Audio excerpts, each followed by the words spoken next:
second round of the 2003 Champ Car season took place south of the border, as the Champ Cars headed to Fundadora Park in Monterrey, Mexico. In the month-long break between St. Pete and Monterrey, there was already a driver swap. Roberto Gonzalez, driver of the number 11 Dale Coyne car at St. Pete, had now been replaced by former F1 driver Alex Young. Get used to some driver swaps at Coyne. It'll be a running joke throughout the series. Thanks to the total bore fest that St. Pete was, there wasn't a whole lot to talk about besides this driver swap and the start of the Iraq War 3 days before this race. And there goes the comment section on this video. For the second race in a row, Sebastian Bourdais would grab the pole position, setting the track record in the process. Thanks to the convoluted way that qualifying worked at the time, Paul Tracy would start second despite having a fastest time 1.8 seconds slower than Alex Tagliani in third. Joaquim Matthias would be our last place starter. Throughout the weekend, some storylines developed, such as the fact that 9 chassis have been damaged through practice and qualifying thanks to the curbs, with 6 of them being damaged beyond repair. Other storylines throughout the weekend include the absence of Patrick Carpentier on Saturday. He had gotten sick during the weekend and skipped out on Saturday running to focus on race day. Besides a blip for Alex Young, who had to pit during the formation laps to redo his seatbelts, there's not too much else to talk about, so let's get into the race itself. It was a good start for Sebastian Bourdais, who got the leg up on Tracy and held the lead going into turn 1. Farther towards the back, there are some cars that turned into million-dollar lawnmowers, but so far so clean. Although the front 2 runners were in the same order that they had been for most of St. Pete, things were a little different. Even though Tracy was in the dirty air, he was still keeping the Frenchman in striking distance. But before Tracy could pounce, the first full course yellow came out after Tiago Monteiro and the Fittipaldi Dingman car ground to a halt around turn 11. He was suffering from a series of gearbox issues, and those issues had finally caught up to him. The yellow would come out to retrieve the broken car. Before the yellow came out, a few drivers had already pitted, these being Patrick Carpentier, Jimmy Vasser, and Roberto Moreno. With a later pit stop during the caution, they would be able to make the rest of the race on only 2 stops. The restart came on lap 8, with the top 3 being Sebastian Bourdais, Paul Tracy, and Alex Tagliani. As the race went into the double digits, tires became a big talking point. Graining and wear were a big issue, so the next round of pit stops looming, teams were considering changing their tire pressures. On lap 14,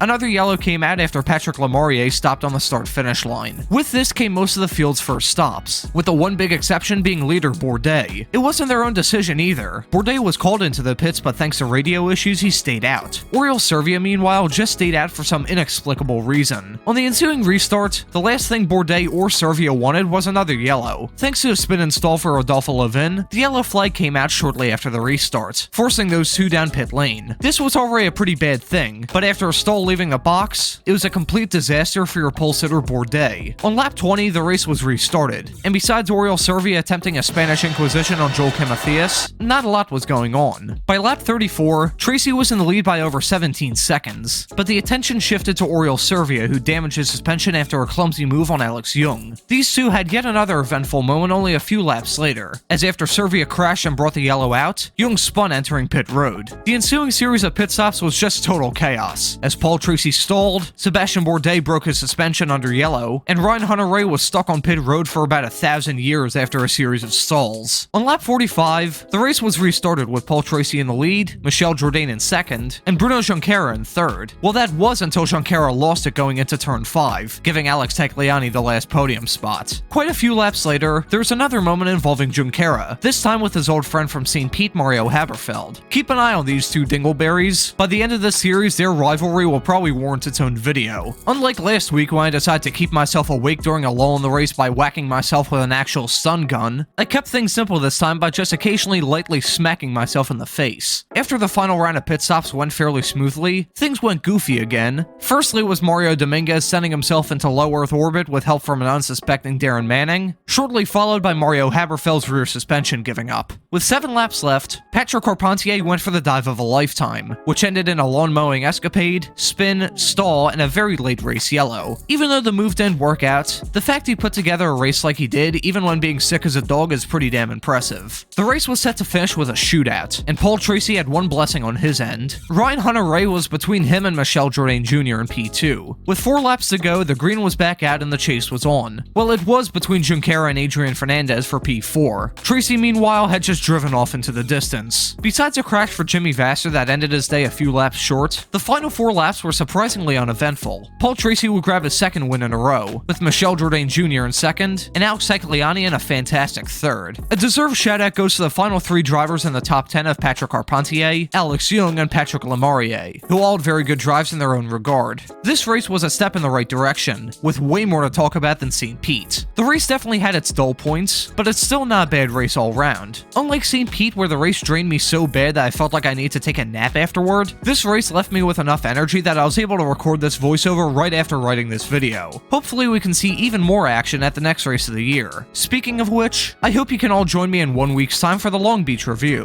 Thank you for watching, and have a great afternoon.